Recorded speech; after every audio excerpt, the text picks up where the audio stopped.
اچھا، ہر عقیدے کی بنیاد میں کچھ بہت اہم سوالات ہوتے ہیں، تو آج ہم یہی دیکھنے والے ہیں کہ اسلام ان سوالوں کے جواب دیتا کیسے ہے، خاص طور پر جب یہ چیزیں پہلی بار بچوں کو سکھائی جاتی ہیں۔ چلیں اس بنیادی قاعدے کی دنیا میں قدم رکھتے ہیں۔ تو آخر وہ پہلے سوال ہیں کون سے جو ایمان کی بنیاد رکھتے ہیں؟ ذرا سوچیں، ایک بچے کے ذہن میں کیا کیا سوال آ سکتے ہیں۔ آئیے دیکھتے ہیں کہ یہ قاعدہ ان کا جواب کس طرح سے دیتا ہے۔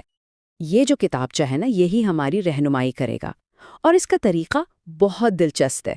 یہ اسلام کے جو بڑے بڑے عقائد ہیں ان کو بالکل آسان سوال جواب میں تقسیم کر دیتا ہے۔ ہم بالکل اسی ترتیب سے آگے بڑھیں گے، ٹھیک ویسے ہی جیسے ایک بچہ سیکھتا ہے۔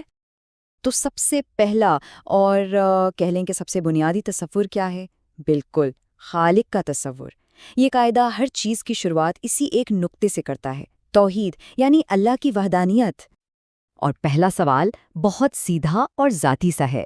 یہ کائنات کے بارے میں نہیں بلکہ ہمارے اپنے وجود کے بارے میں ہے کہ ہمیں بنایا کس نے۔ جواب بالکل سیدھا اور واضح، اور اصل میں یہی وہ بنیاد ہے جس پر ایمان کی پوری عمارت کھڑی ہوتی ہے۔ اب سوال ذاتی وجود سے نکل کر کائنات کی وسعتوں تک جاتا ہے۔ یہ جو بڑی بڑی چیزیں ہم روز دیکھتے ہیں، ان کا خالق کون ہے؟ یہاں بھی جواب بالکل وہی ہے، اور یہ جواب اس تصور کو اور مضبوط کرتا ہے کہ ہر چھوٹی اور بڑی چیز کا خالق صرف ایک ہے۔ یہی تو توحید کا مرکزی خیال ہے۔ اچھا، اس خالق کے تصور کو مکمل کرنے کے لیے یہ کتابچہ اس کی کچھ صفات بتاتا ہے، جیسے کہ وہ سمیع ہے، یعنی ہر آواز سننے والا، بصیر ہے، یعنی ہر چیز کو دیکھنے والا، اور یہ کہ اس سے کچھ بھی چھپا ہوا نہیں ہے۔ ٹھیک ہے، تو خالق کا تصور تو قائم ہو گیا، لیکن اب اگلا سوال یہ اٹھتا ہے کہ اس کا پیغام مخلوق تک پہنچایا کیسے؟ اور یہی سوال ہمیں اگلے موضوع یعنی انبیاء اور کتابوں کی طرف لے جاتا ہے۔ تو نبی کون ہے؟ اس قاعدے کے مطابق نبی وہ انسان ہے جسے اللہ اپنی مخلوق کی رہنمائی کے لیے چنتا ہے تاکہ وہ اس کا پیغام ان تک پہنچا سکے۔ یہاں اہم بات یہ ہے کہ ہدایت کا یہ سلسلہ کسی ایک نبی پر ختم نہیں ہوا، یہ ایک لمبی کڑی ہے جو وقت کے ساتھ ساتھ چلتی رہی۔ اس قاعدے میں بتایا گیا ہے کہ اس سلسلے کا آغاز حضرت آدم سے ہوا اور اس کی تکمیل آخری نبی حضرت محمد صلی اللہ علیہ وسلم پر ہوئی۔ انبیاء کے ساتھ ساتھ اللہ نے اپنی ہدایت کتابوں کی شکل میں بھی اتاری۔ اس کتابچے میں 4 بڑی آسمانی کتابوں کا ذکر ملتا ہے جو الگ الگ پیغمبروں پر نازل ہوئیں۔ ابھی تک ہم نے بات کی عقائد کی، اب دیکھتے ہیں کہ اس ایمان کو عملی زندگی میں آخر ڈھالا کیسے جاتا ہے، اور یہی بات ہمیں اسلام کے 5 ستونوں کی طرف لے آتی ہے۔ یہ وہ 5 بنیادی فرائض ہیں جو ایک مسلمان کی زندگی کا عملی ڈھانچہ بناتے ہیں، اور یہاں پر اہم بات یہ ہے کہ یہ صرف عقیدے کی باتیں نہیں ہیں بلکہ یہ وہ اعمال ہیں جو ایمان کو مکمل کرتے ہیں۔ ان میں سے پہلا اور سب سے اہم ستون شہادت ہے۔ یہ اسلام کا بنیادی کلمہ بھی ہے اور مرکزی عقیدہ بھی۔ یہ وہ اقرار ہے جو اس دین میں داخل ہونے کی بنیاد ہے۔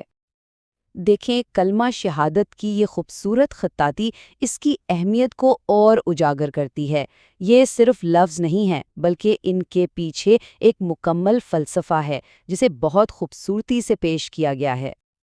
اچھا، اب کچھ ایسے تصورات کی بات کرتے ہیں جو مادی دنیا سے آگے یعنی غیب کے دائرے میں آتے ہیں۔ اس قاعدے میں معجزات اور فرشتوں کا بھی ذکر ہے۔ معجزے کی تعریف دیکھا جائے تو وہ بہت دلچسپ ہے۔ یہ کوئی عام واقعہ نہیں ہے بلکہ ایک ایسا خارق العادت کام ہے جو کسی نبی کی سچائی کو ثابت کرنے کے لیے ظاہر ہوتا ہے۔ اور اس کتابچے میں اس کی مثالیں بھی دی گئی ہیں، جیسے حضرت نوح کی کشتی کا طوفان سے محفوظ رہنا، یا پھر حضرت موسیٰ کا سمندر میں راستہ بنا دینا۔ یہ واقعات اصل میں نبوت کی سچائی کی دلیل کے طور پر پیش کیے جاتے ہیں۔ یہاں انبیاء اور فرشتوں کے درمیان فرق کو بھی واضح کیا گیا ہے۔ انبیاء وہ انسان ہیں جو ہدایت لے کر آتے ہیں، جبکہ فرشتے وہ نورانی مخلوق ہیں جو اللہ کے احکامات پر عمل کرتے ہیں۔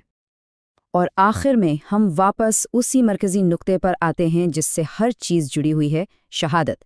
یہی وہ اقرار ہے جو تمام عقائد اور اعمال کا خلاصہ ہے۔ اور اس کے ساتھ ہم یہاں ایک آخری سوال چھوڑ جاتے ہیں۔ آخر یہ سادے بنیادی سوال جواب کس طرح 1 ارب سے زائد لوگوں کے اتنے پیچیدہ اور گہرے عقیدے کی بنیاد بن جاتے ہیں؟ اس پر غور کرنا اس سفر کو اور بھی دلچسپ بنا دیتا ہے۔